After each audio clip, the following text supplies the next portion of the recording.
I think the first time I ever heard of online courses, it was in the 4-Hour Work Week, which was one of the books that initially got me interested in online business and digital marketing and making money online. And I think it's pretty cool that even way back then, 10 plus years ago, we were able to see the beginning of this new industry of online courses, and it was successfully predicted that it was going to be a big thing. And now, sure enough, 10 years later, online courses have become increasingly popular.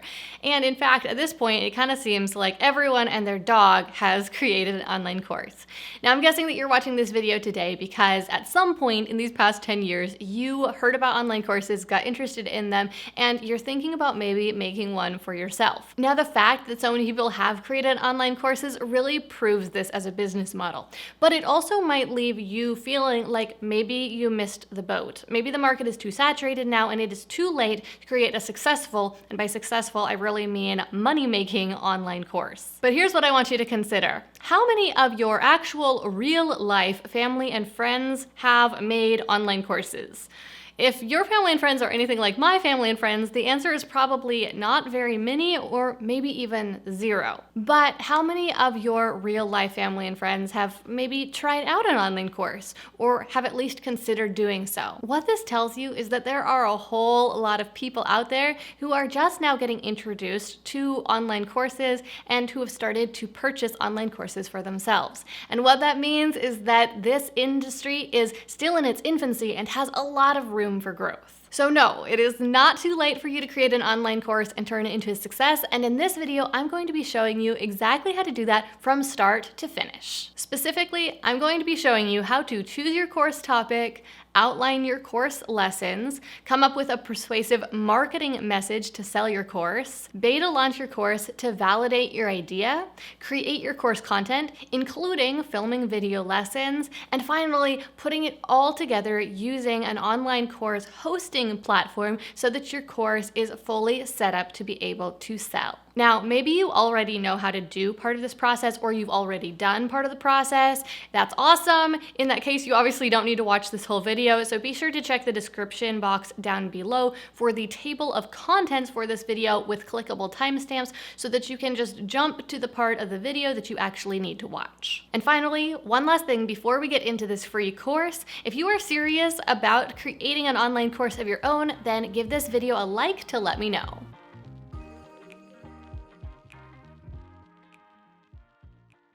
The very first step is one of the most important parts of the process, especially because you can't move forward with creating your online course until you do this. But it's also one of the places where the majority of people get hung up and it prevents them from ever creating their course. I'm talking about choosing your course's topic. You can't create a course until you decide what your course is going to be about. And of course, you want to choose a great topic, but this makes a lot of people get stuck and they end up waffling between different ideas or never feeling like they can find a good enough idea, so they never move forward. All right, so let's work through this process together. What you need to do is grab a pen and paper or your phone, or just open up Google Docs, which is what I'm gonna do, and I'm gonna open up a new document, and we're gonna use this to brainstorm and sort through your different course ideas. I want you to start by writing down any ideas that you already have swimming around in your head, you've already been considering. We need to get them onto paper. Now, the ideas that you come up with here, they might be all over the place. That's okay. They might be really solid course ideas, or they might just be a note that you quickly jot down. So maybe you have a real clear vision for the end goal, or maybe you don't. And that's totally fine. You're just brainstorming here. Once you've written down the ideas that you already have, especially if you feel like you need more ideas, you're going to want to think about any hobbies that you have, any talents you have, or skills that you have that maybe you use for work. So for example, for me, one of my hobbies is watercolor painting. I'm not very good at it though, so this probably wouldn't be the best idea for me, but I'm gonna write it down anyway because it is a hobby I have. I also am interested in indoor plants or house plants. And this is kind of a hobby, I homeschool my kids. And then when I think about talents I have, I'm fairly talented at math. I'm not sure how that would be a course, but I'm gonna write it down anyway, specifically like algebra. And then when it comes to skills that I use for work, we've got marketing, specifically digital marketing, and typing, clearly, as you can tell by what I'm doing right here. And what else? Obviously, I've got other skills like videography skills. But for the purposes of this example, I think you can see where I'm going with this. Write down any skills, any hobbies, any interests you have. Once you've gone through this process, you'll have a list of a whole bunch of different potential ideas, but how do you decide which one is really the best? Which one you should pursue turning into a course? Well, you'll want to consider 3 different factors. The first factor is simply which of these ideas is the most interesting or exciting to you right now. So you'll want to go through your list, and any that are the most exciting to you, you can mark it in different ways. You could put like an X after it or a check mark, or you could have this list on paper. You know, it doesn't really matter, but let's just say I think I'm the most interested in maybe homeschooling. So let's see, like this. This is how we do things in this day and age, right? Okay, what else? Marketing. I'm pretty interested in digital marketing. And probably not typing. I don't think that's a good choice. Maybe watercolor painting. The next thing you'll want to consider is which of these things are you the most qualified to teach. So for example, I don't think I'm probably very qualified to teach typing because even though I can actually type pretty fast, it's not something that I've really studied. I don't know much about like the science of how to type fast. I don't know how to teach someone else to type fast, so that would not be a good choice. Also watercolor painting. I'm a beginner at that, so that would not be a very good choice. But something that would be a good choice is homeschooling. I was homeschooled myself. I've studied it quite a lot, and I homeschooled my own kids and have for several years. So this might be a good fit for those reasons. So I'll give that one another check. What else am I particularly skilled at? Not really website design. I can do it, but I'm not an expert at it. Indoor plants, I am very skilled at this. And also videography. Obviously, I have a lot of experience with this. Okay, and then the third thing you'll want to consider is which of these things on your list is there the greatest demand for? Or in other words, which one do you think other people might be the most interested in purchasing a course about? Now, you probably don't know with certainty which one people would be the most interested in, so you're just taking a guess right here. And that's okay, because you're gonna figure it out for sure later on. Now, one thing you want to avoid is just paying attention to the ones that you've already given the check marks to. So let's see. I think people probably are interested in purchasing courses on organic gardening. People definitely buy courses about web design. I have no idea if people buy courses about Celtic flute, maybe. But I just don't know. Watercolor painting, they definitely do. Indoor plants, I think so. Homeschooling, yes, I know they do.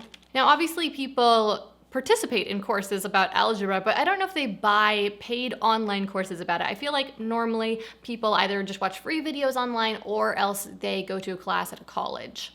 So I don't think that that's probably something you can sell an online course about. Digital marketing, obviously, right?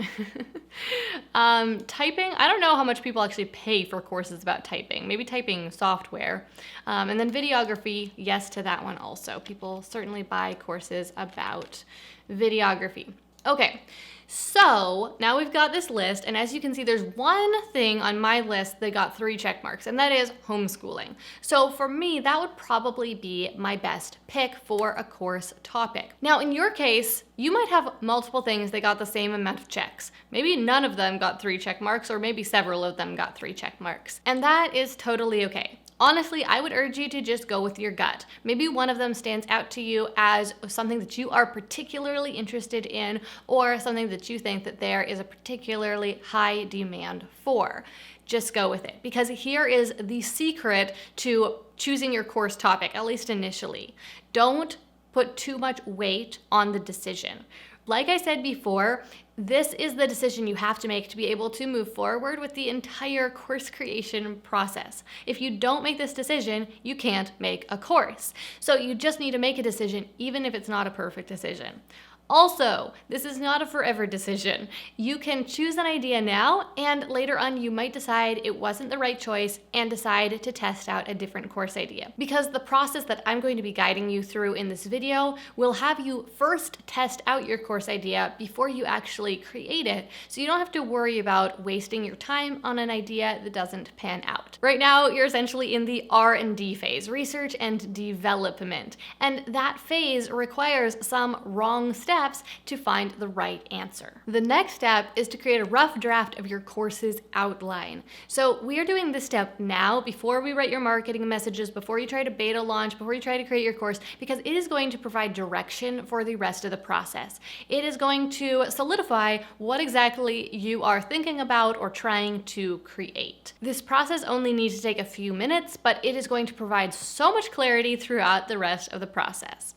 So just like in the last step, you need to start by opening up a word processing document, which I have right here in front of me. And for this example, I am going to pretend that I am planning a course about how to plant an organic garden. So that's my course's topic. Now, when it comes to outlining, the first thing you'll need to do is to clarify a little bit further than just what is your course's general topic. You need to figure out what outcome your course is guiding your students to achieve. So in this case, when we think about planting an organic garden, the obvious end outcome would be to successfully plant an organic garden and reap a bountiful harvest from it.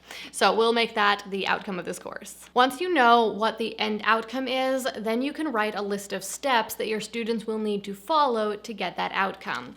So we'll call this steps, and the first step that they need to do maybe is plan their garden. Once they have their garden planned, then they need to order seeds, build planter boxes, start their seeds, transfer seedlings, water and weed their garden, and then eventually harvest, maybe just harvest. Okay, so obviously, this is not a perfect plan. This is not my area of expertise, but this gives you an example. After you write down this list of steps, then you'll also want to think about anything that is important for your students to understand or know or be aware of. So for example, maybe the answer to the question, what does organic even mean? Or how big of a garden do you have space for? Or how much will your garden be able to produce? And then finally, you'll want to consider any potential pitfalls that your students might face or common mistakes that you see people make with this topic. So for example, with planting an organic garden, one mistake that people might make might be ordering poor quality seeds. Another mistake might be starting too many seeds, or growing vegetables that they don't actually want to eat. So at this point, you have a list of all the different topics you'll need to cover in lessons in your course. So the next step is to write each of these topics on a sticky note. You'll want to have them all on separate sticky notes so that you can move them around and organize them, because this is how you're going to plan out the structure of your course's content. So as you're moving them around, the first thing you'll want to consider is, should some of these topics be combined into a single lesson? So for example, maybe you want to cover the issue of ordering poor quality seeds in a lesson about ordering seeds. Or maybe you want to cover the issue of growing vegetables they don't actually want to eat in the lesson about planting their garden. Once you've combined your sticky notes into individual lessons, then you can put them into the correct order. So you're sequencing your course. Now, quite possibly, this step is pretty much done for you already, because when you wrote out that step-by-step of what people need to do, you probably put that into a logical order of the order that they would complete those steps in. However, you'll need to figure out where you want to fit in those other lessons about the important things they need to know, and also any mistakes that they might make interspersed throughout those other lessons, and you also might decide you want to change the order a little bit. Now is the time to do that. The final step of the process of organizing your lessons is to group them into modules. Now, technically, this step is optional. Your course doesn't have to have separate modules, but if it is covering a large topic, then you'll probably want to do this. People often ask me how many lessons or how many modules per lesson or how many modules. I would say that the maximum number of lessons or lessons in a module or modules would be 10.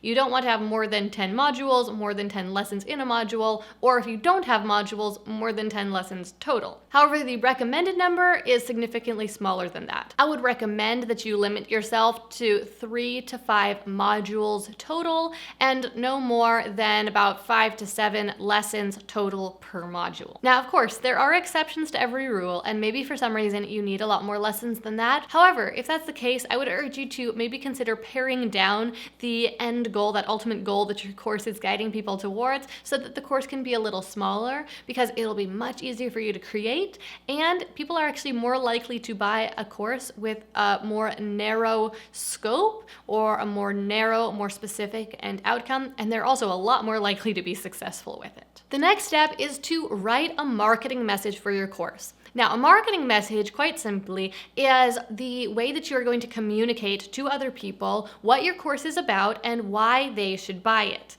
Now, of course, not everyone should buy your course, but that's part of your marketing message. Who is your course for? Writing your marketing message is key because you're doing all this work to create this course. Why? Well, probably because you want to help people with your course and you want to make money with it. And those things can only happen if you can successfully sell your course, and a marketing message is the tool that will allow you to do that. Now, here's just a word of caution. It might be tempting to wait until you've created your course to write your marketing message. Maybe you think, oh, once I make it, then I'll be able to figure out how to sell it. But really, it tends to be way easier to decide what you're going to sell and craft a really persuasive marketing message first, and then make the course that marketing message can sell, rather than the other way around. First creating a course, then trying to figure out how to sell it. Because a lot of the time when people do that, they end up creating something that isn't particularly appealing. It's not really built to sell. The simplest way to craft a persuasive marketing message for your course is to answer 3 questions. The first question is, what problem does your course solve? What problem would someone have in their life that would prompt them to want to buy your course? Now, for some courses, this is going to be easier, others harder. Let's look at a few examples. I sell a course about how to grow a successful YouTube channel, specifically how to get your first 1,000 subscribers and get your channel monetized. So what problem would someone be facing that they might want to buy that course? Well, the most obvious problem would be that they are trying to grow their YouTube channel and it's not working. So they're not seeing the growth on YouTube that they want to see. Some other problems that might make them want to buy it might be that they are not getting enough leads in their business, and so they want to figure out how to attract more customers with YouTube. Or maybe they want to learn how to make money from home and they see YouTube as a way to do that. So those are a few examples. Now let's look at the example of the organic gardening course. So if you were selling a course about how to grow a successful organic garden, the problem someone might be facing is that they want to eat organic, but it's too expensive.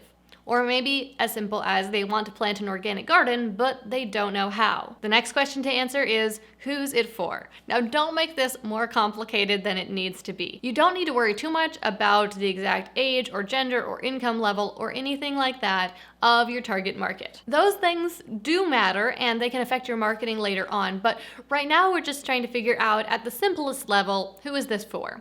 So for example, with a course about how to plant an organic garden, the very simplest idea of who's it for is someone who wants to plant an organic garden.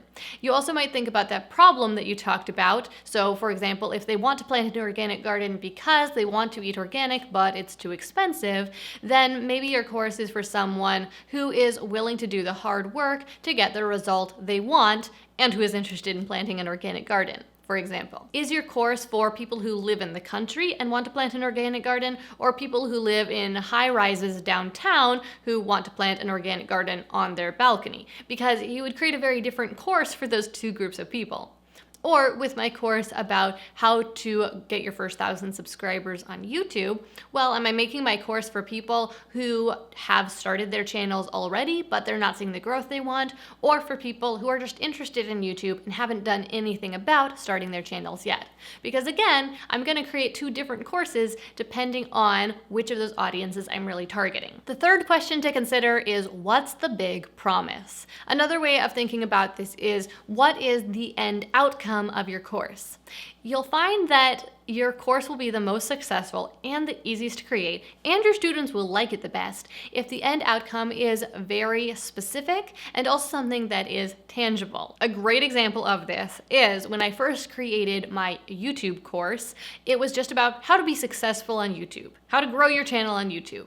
Not very specific. Not very tangible. Now that outcome is somewhat tangible. You can see whether or not the YouTube channel has grown, but it's not very specific. After creating that course and selling it for a couple years, I decided that the course needed a refresh, so I overhauled it completely and refilmed all of the lessons. When I did this, I also gave the course a much more specific end outcome. Now the course promised specifically to help students get their first 1,000 subscribers in just 3 months.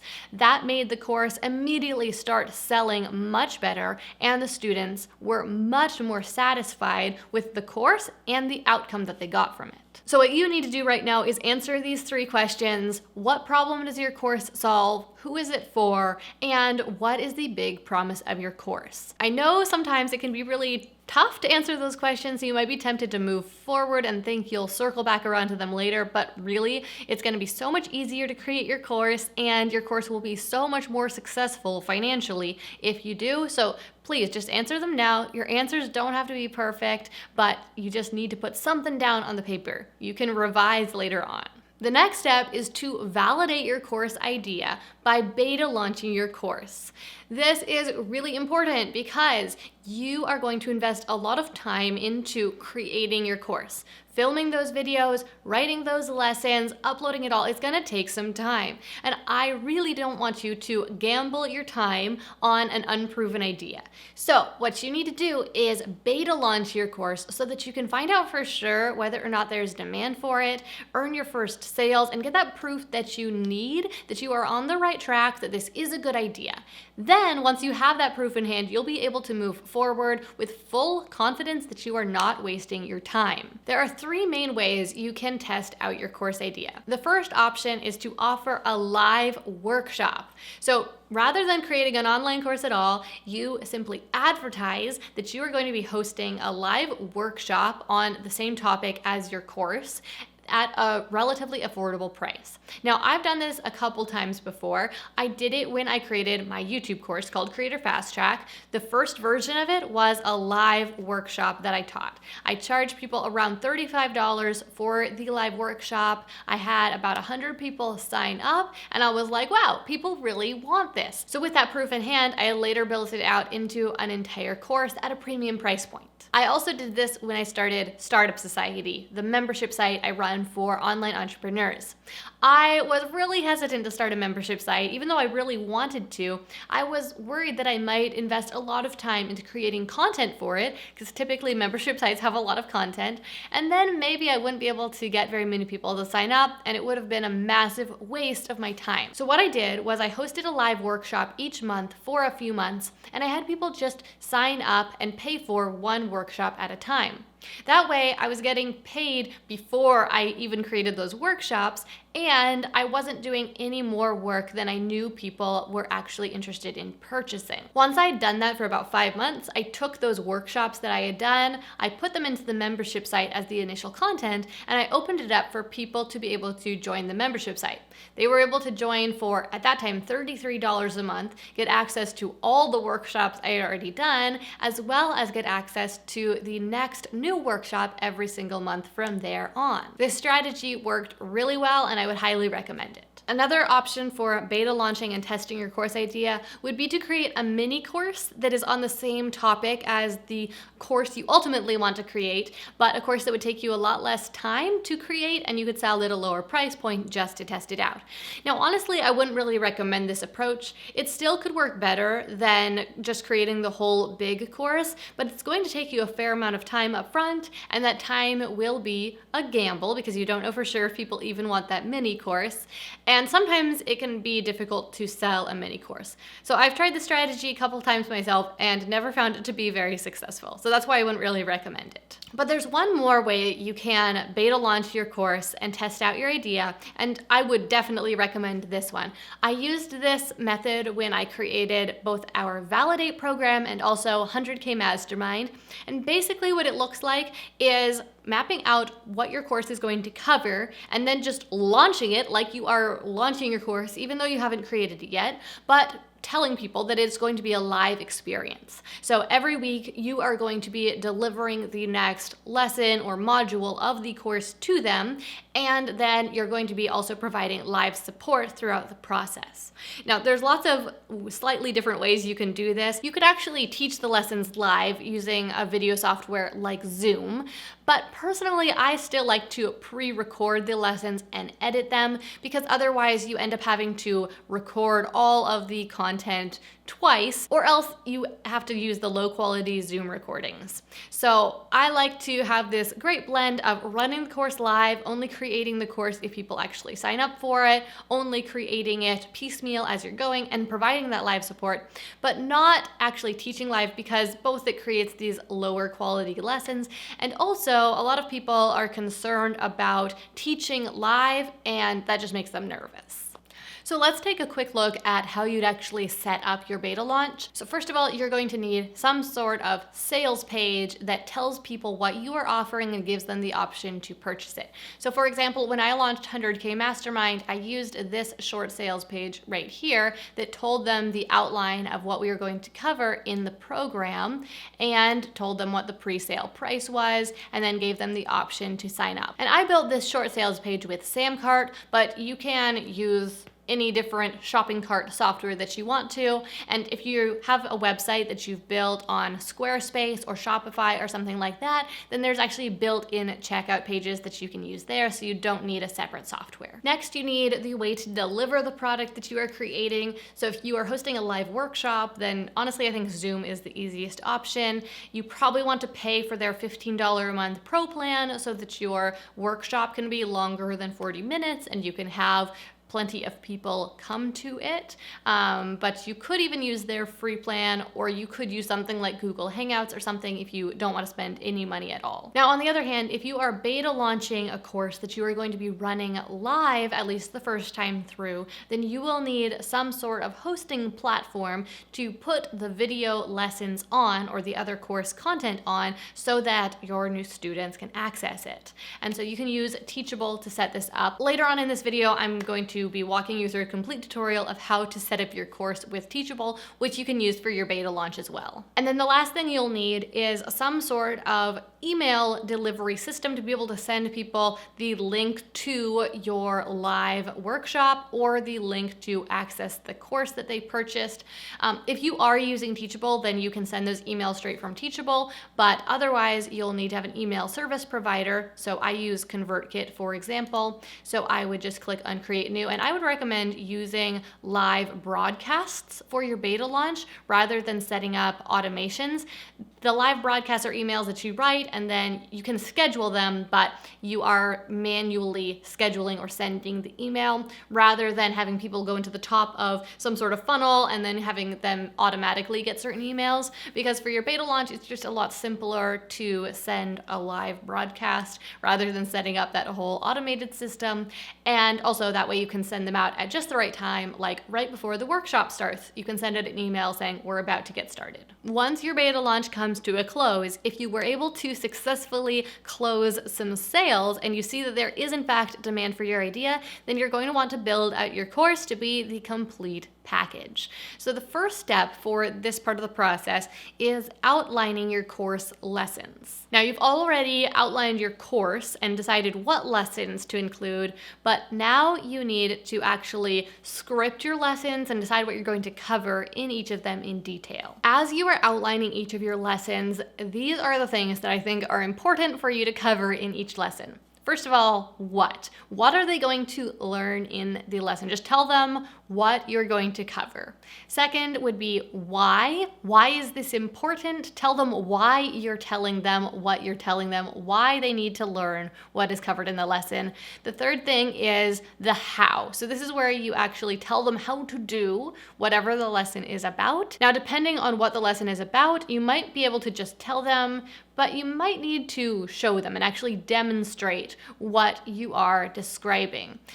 For most things, it is better to show than to tell. There are some things that are just verbal concepts. Like right now I'm describing how you would structure a lesson, and there's not a whole lot I can show you around this topic.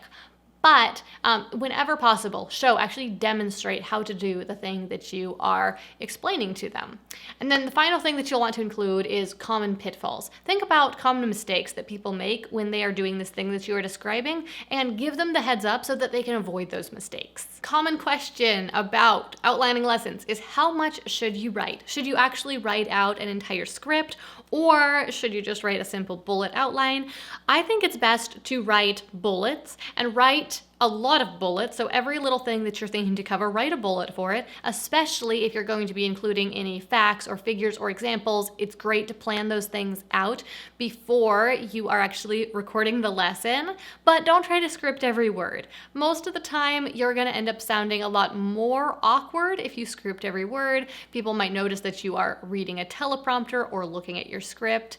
So it's generally best to just write a detailed outline, but not script. As you outline each of your lessons, the next thing you'll want to do is to plan additional resources. So a good way to think about this is the lessons are the instruction. It's you teaching them how to do the thing. But additional resources are you helping them to actually do the work. You want to think about how could you do some of the work for them. And the best way to answer this question is to think about what the student will need to do to take action on the lesson, and then think about if there's anything you could do to do some of that for them. So let's look at an example of what this is like in one of my courses. Here we are inside Creator Fast Track. And so first of all, we have this list of lessons, and they can click on each of the lessons to open up the video for that lesson. But then if they scroll down the page, they see action steps. That's kind of a bonus resource. And then we've also got this resources section down here. So some of the resources that are included in this module of the program are, first of all, some examples of one of the concepts of what we talk about in the program. We also have this Google Sheet and also an Excel version of it that allows them to assess their channel ideas. So I'm just going to open this up real quick. We have it set up so that they can easily make a copy of the Google Sheet so that they can actually take a copy of it to use for themselves, not write on the copy that everyone else is using. So here we have this spreadsheet, and so they can fill it out with their channel topic idea, the subtopics they're thinking about covering, the number of 10-minute video ideas, subtopic, combined, search volume. These are all things we cover in the course so that they know how to fill this all out. But something that's really cool is that we have this spreadsheet set up to calculate for them the score for each of their channel ideas. So these columns here, columns E through I, they are things that they're going to be scoring their channel idea on. And so then basically the spreadsheet just adds up the different scores so that they can compare their different channel ideas. It's a simple thing to create, but it can be really helpful to your students. We also have a way that they can analyze the different channels that they're considering using as their model channels. We have an article that we have included as a resource. We have some other examples of value proposition statements for their channel and brand keyword examples. So as you can see here, we have a mix of some spreadsheets, some examples, some additional resources like articles. A few other examples of additional resources you might include are done-for-you resources. So like done-for-you garden plan or done-for-you meal plan. Also blank templates for them to plan on, like a blank meal plan template or a social media calendar, spreadsheets, as I already mentioned, like a video research spreadsheet.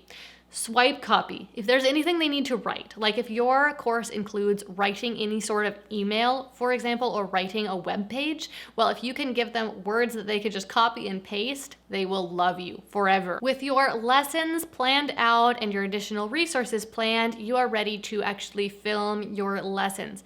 Now, the main thing I want you to know about filming your lessons is that you have options. There's no reason you need to sit down and talk to the camera, talking head style, the way I'm doing right right here. Yes, you can do that, and students generally like that, but there are other ways to do this as well. One other option is maybe instead of filming yourself talking to the camera, maybe you film yourself doing the thing, and then you just record a voiceover. That is actually what students tend to like the very best. Another option is that you can create a slide deck using Google Slides or PowerPoint or something like that, or Keynote, and then you can record your screen as you click through the slides and either record a voiceover to go along with it or have a little picture of your camera. What am I trying to say here? A little video of you in the corner of the screen as you are teaching along with the slides. Students also tend to really like that option. Some options that I found that they don't like as much is when there are only slides and no video at all. A lot of the time they feel like they wanted to see your face. Not to say you can't do that though, just don't prefer it. And then also they don't tend to prefer if you just talk to the camera and there are no graphics or no screen shares or no demonstrations at all. A few things that you will want to consider when filming your lessons are, first of all, camera choice. Now these days, honestly, most people can get away with just using their phone. So if that is the camera you have, I would really recommend you just start with that. You also might be able to use your webcam if it's a higher end webcam, but most of the time a phone will be higher quality than a cheaper webcam. So just something to consider. Or maybe you have a DSLR or a mirrorless camera you can use. That can be a great option if you know how to use it and you already have it at your disposal. Something else that's really important to consider is your background. This can kind of make or break your course, honestly. Your background doesn't have to be fancy, but if your background looks really unprofessional, if it's just your messy house in the background, it's really going to reduce the perceived quality and value of your course. So it's better to have just a blank wall in your background or set up a little set with, a bookshelf or something like that behind you rather than going with a bigger space that looks messier. Of course, if you have a nice looking office or something like that, or a nice looking kitchen, if your course relates to something more home oriented, those are great options as well. You'll also want to consider the lighting. Window lighting can be beautiful and look really nice. I did a video recently on lighting. You can check it out up there. I talked about some different lighting setups you can use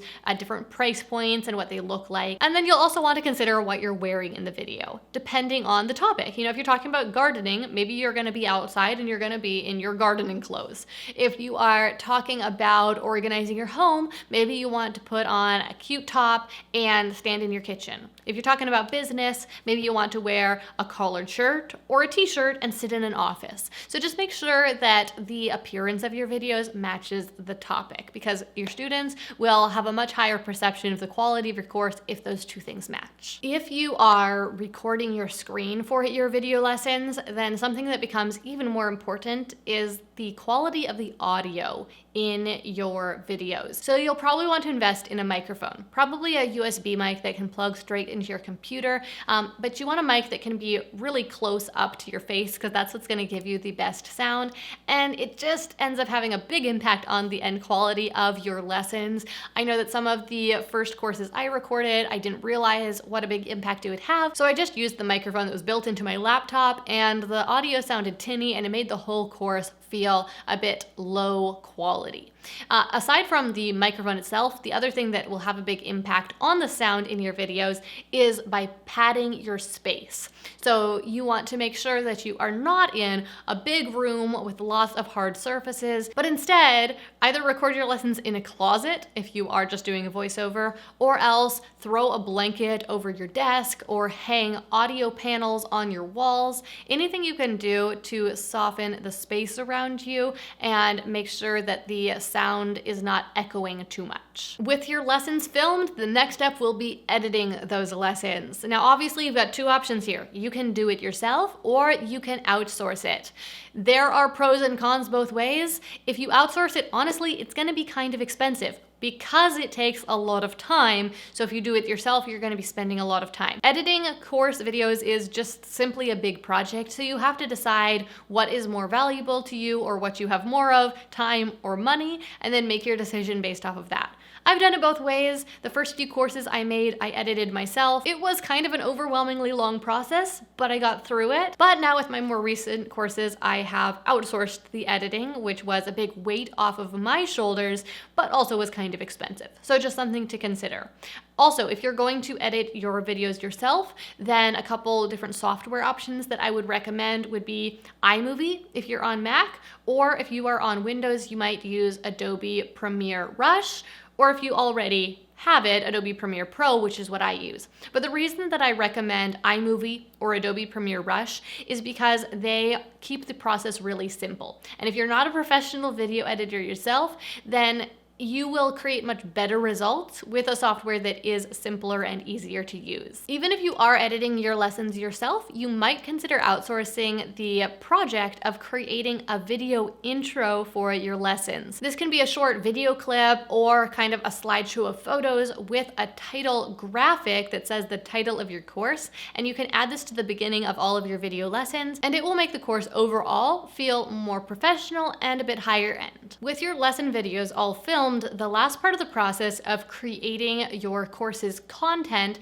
is to create those additional resources that we talked about earlier. If the content of the additional resource is written content, so maybe it is a swipe copy or it is examples or anything like that, start with a Google Doc and write your content there, because this will allow you to use word processing function, which is really helpful. Once you have the content written, then you can copy and paste it into a design. For example, you could use Canva, which is just a really easy to use free design software. So you can use one of their templates and you could use that to create the design. So here's an example of a PDF you could create inside of Canva. Now, using graphic design software to polish up your additional resources is optional. It kind of depends on what the content is. Sometimes it creates a huge impact to make it look pretty, especially if the content itself is maybe kind of sparse, maybe it's just like a simple list.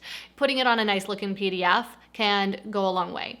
But on the other hand, if it's something like swipe copy that they're going to be copying and pasting, it might be more useful for them to have it in a word processor type format, and so you might just want to export your Google Doc as a PDF. At this point, you have done all of the planning process, you've beta launched your course, you have created the actual content for your course, so the final step is just to put all of this together into a course hosting platform so that your students can access it. And this is actually one of the easiest parts of the process. I'm gonna walk you through the entire process step by step and show you how to do it inside Teachable, which is my go-to. There are a few reasons I love using Teachable. First of all, it's really easy for me to use as the creator. Second, it is really professional looking and the students really enjoy it. And then third, I find their pricing quite reasonable. Now, this is an area where I actually see a lot of people get hung up, and I got hung up here myself as well. When I was first creating my course, I didn't want to spend money like $30 or $40 a month on course hosting platform because I didn't know if my course was going to be successful. So I looked around at a lot of different free course hosting options and tried a few of them out, but they were very, very frustrating and I could never get them to look the way I wanted them to look. And now, since that time, I have taught literally thousands of other people how to create online courses, and there's always some people who really want to use a free option. So they go and they try these other options, and honestly, they almost always end up giving up. Sometimes they don't end up creating a course at all, or they end up going with something like Teachable because the free options that are out there just super hard to use. They never end up looking that great. And a lot of the time there's also some hidden costs, like maybe you have to install it on your website, so you're paying for your website hosting, or maybe you can only do so much with their free plan, and so you end up having to upgrade to their paid plan, just as a few examples. So my favorite strategy is to use Teachable, but start with their free plan and stay on their free plan until you are successfully selling your course, and then switch to one of their paid plans for the additional features that you can get from their paid plans. So we're here on the Teachable website, and the first thing we're going to take a look at is their pricing page. So we can talk about your different options when it comes to plans. As you can see, they have several different plans at very different price points. They have some different features that are included in each, and there are different transaction fees. When you're first starting out, you might not want to spend a lot because you're not yet selling your course. That's totally fine. As you can see, they have this free plan, and this isn't just a free trial, this is a free forever plan.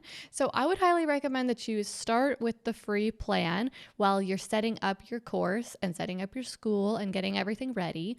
And then once you are ready to start selling, or even after you start selling, once you start actually making sales successfully, then upgrade to their basic plan.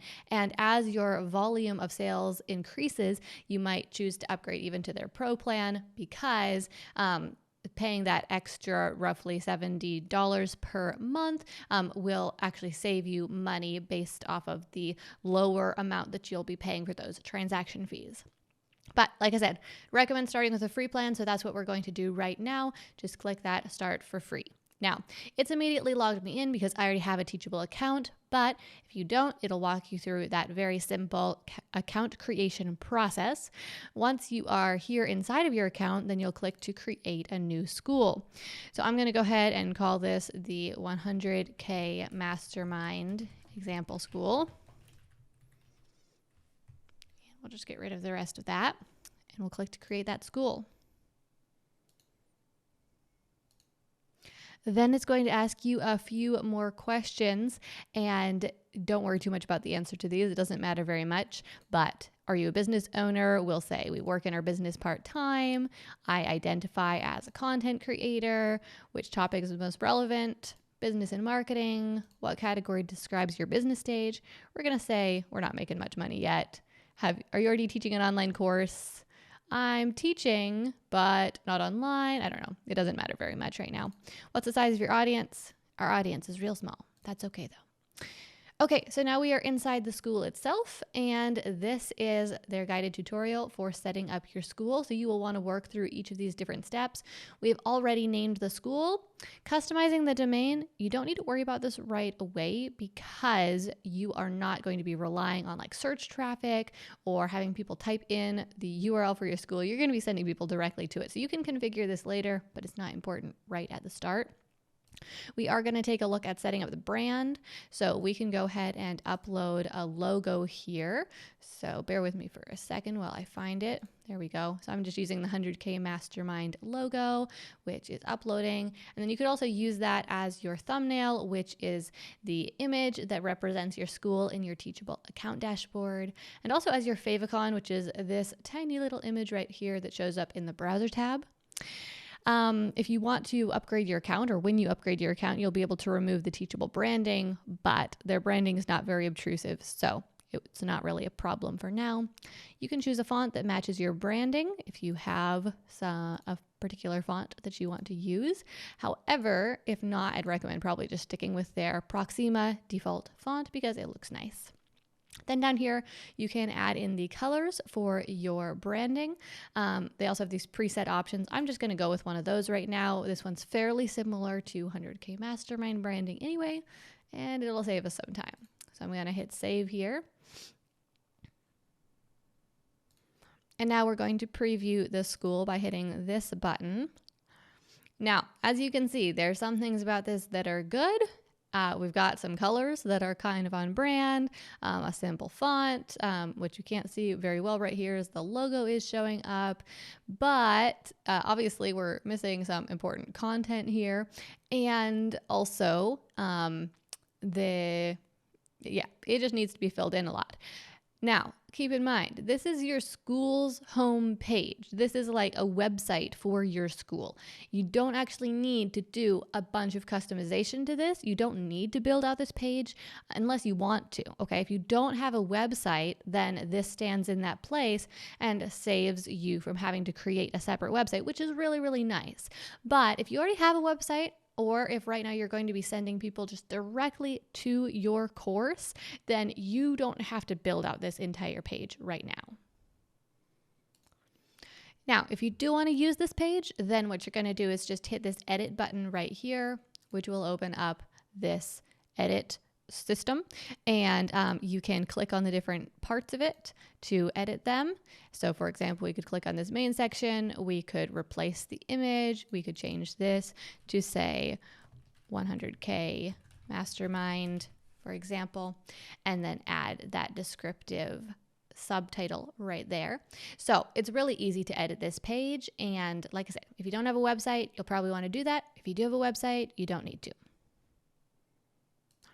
Once you have this page looking how you want it to, then you'll click the publish button right here to make that be saved and the view that people will see if they visit this page. Okay, so now we're going to go back over here and we are going to also go back to this because these are the main things you need to work on. So this is the landing page. This is like the sales page for your specific course. You will probably want to use this page, but you've got options. You can, if you have your own website already, you can just create your sales page or your landing page on your website and link directly to your Teachable shopping cart page, like the checkout page itself. Or if for some reason you don't want to do that on your website, either because you don't have a website or because creating new pages on your website is challenging, then you can definitely edit this landing page as well. And then you will be ready to create your course. So creating your course, we're going to work through that in a separate video, but I mean, it basically just involves uploading your content and configuring a few things. And then the final step that they have right here is setting up payments. And this is something you will need to do in order to be able to sell with Teachable. So it is an important part of setting up your Teachable school. So it starts by just selecting what country you are in. Way down here in the U's. And I live in Oregon. LMNO. One more. Okay, there we go. And it will prompt you to type in your phone number right here. And then it will ask you a few questions about your tax filing status. If you are new to your business and you haven't figured out your business taxes exactly yet, that's actually totally fine. If you are being a solopreneur, if you are being a sole proprietor. So all you need to do in that case is just choose the individual option and you'll just type in your personal tax information and there's no problem with that at all. I'm choosing the business because my business is an LLC. And then we're going to tell them, for this part, I'm going to type in my actual numbers because it's for taxes, you know. And then we'll just continue on. And as it says right here, you will be taken to Stripe to continue the payment setup. So if you don't already have a Stripe account, you may need to create one to be able to finish configuring this. But Stripe's account creation process is really simple and easy and free. So no worries about that at all. And let us know if you need help at all configuring those things. So that's pretty much all there is to it. It's now sending me this verification code, but then the two things will be linked and we'll be able to start accepting payments. So after entering that verification code, it's prompted me to this page to tell me a little bit more about my business. And so it looks like they're going to guide you through the process of creating your Stripe account right here, which is really nice. You don't even have to do that separately. Okay, so now let's hop down here to the courses section because this is where most of the action is really going to happen and where you're going to spend most of your time. So once I click on courses, I can click this new course button or I could click this little plus symbol right here. But all we need to do is give our course a name. So I'm just going to call this Awesome Example Course. And then under bio, you would need to enter the bio of the person who is creating it. Now, if you already created your bio inside of the settings, then it will actually be available here as a drop down. But because we didn't do that, we need to add our bio now.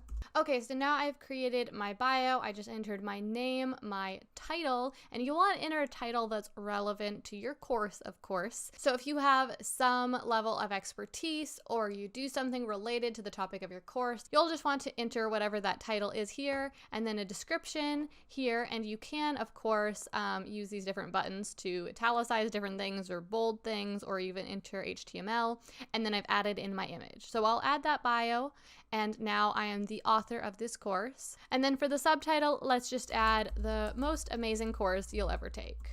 Okay, so now that we've done that little bit of work, we are going to click create course, and our online course will actually be created.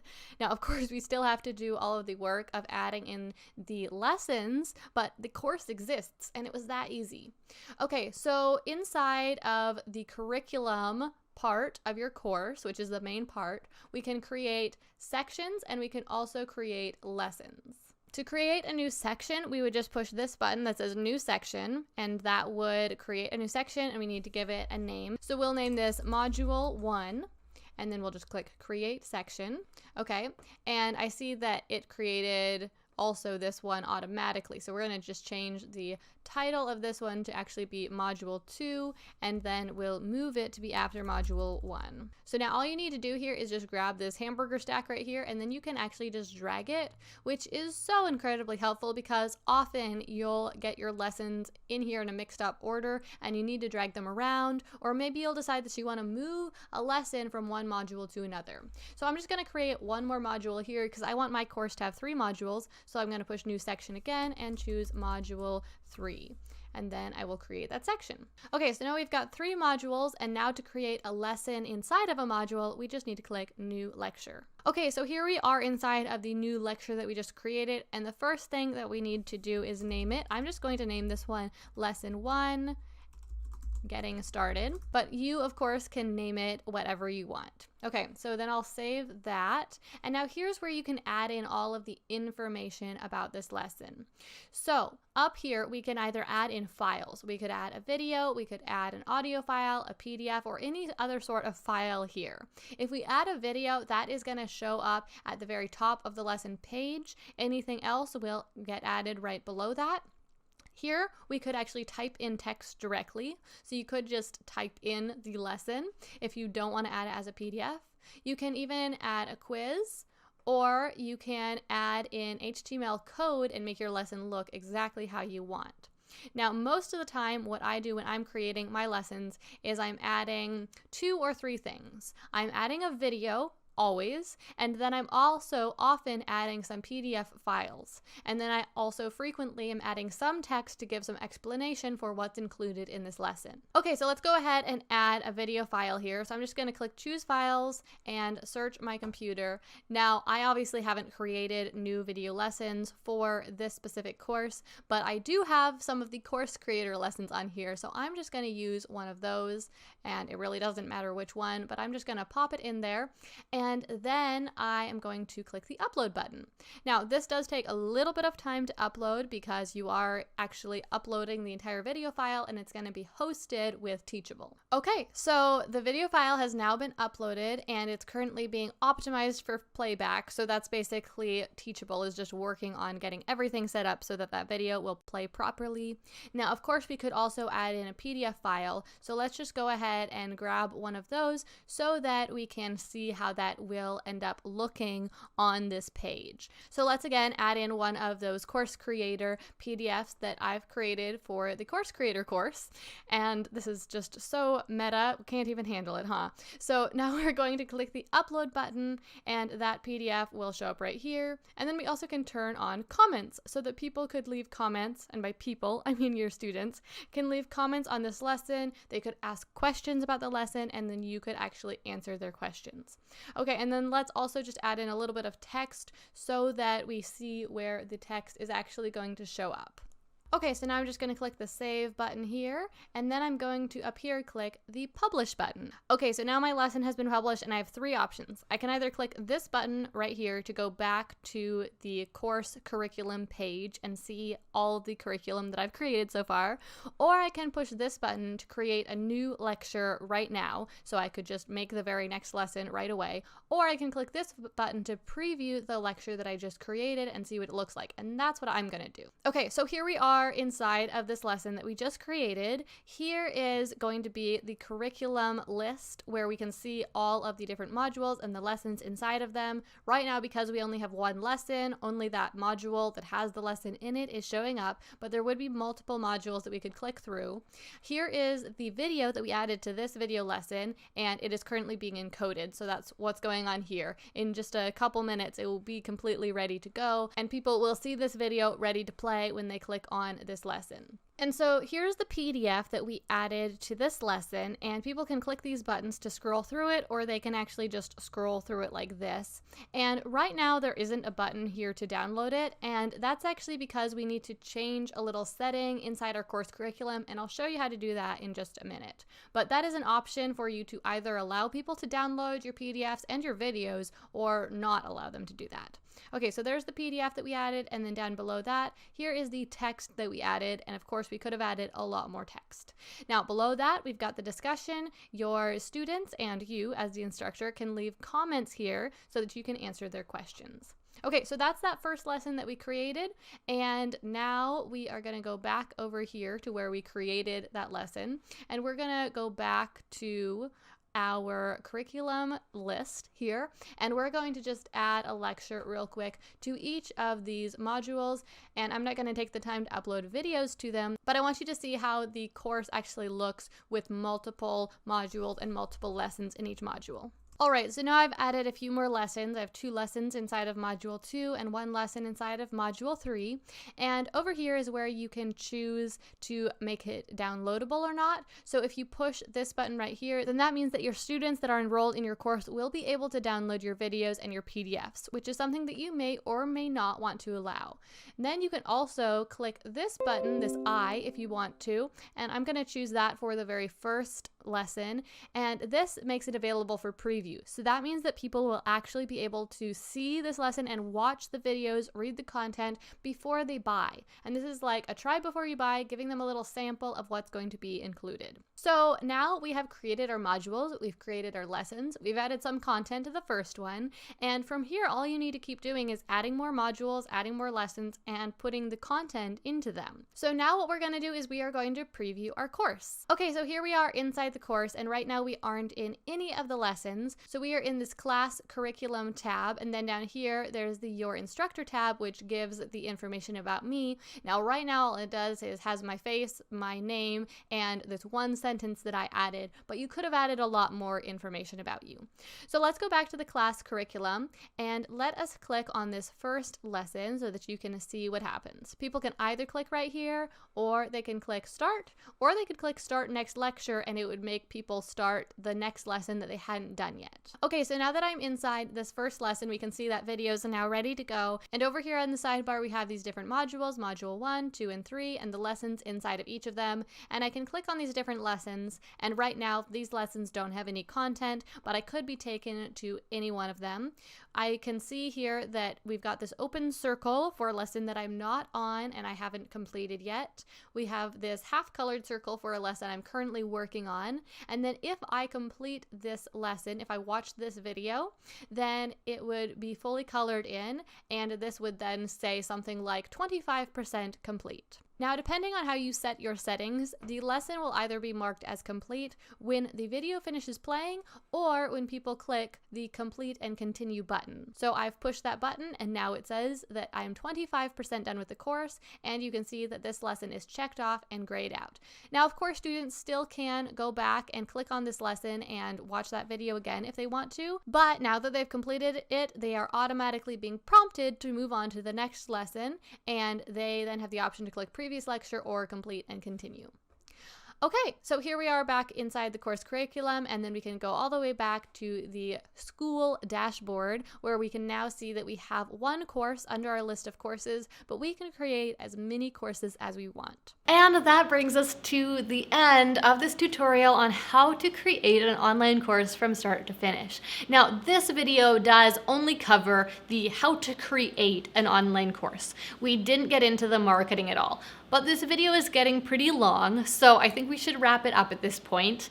But obviously marketing your course is a big and very important part of this process, right? There's no point in creating an online course if you don't effectively market it, because it's not going to be able to help anyone if they don't get their hands on it, and it's not going to help you if you are not earning a profit from it. So I would love to talk more about that and teach you how to successfully market your course. If that's something you would be interested in learning about, give this video a like to let me know that you enjoyed this video and you want more. And also leave a comment down below and let me know that you want to learn how to market your course. A couple final thoughts. First of all, this process only works if you do. right? It doesn't matter that you now know how to create an online course. If you don't start taking action on these steps that I covered in this video, then this information isn't going to help you at all.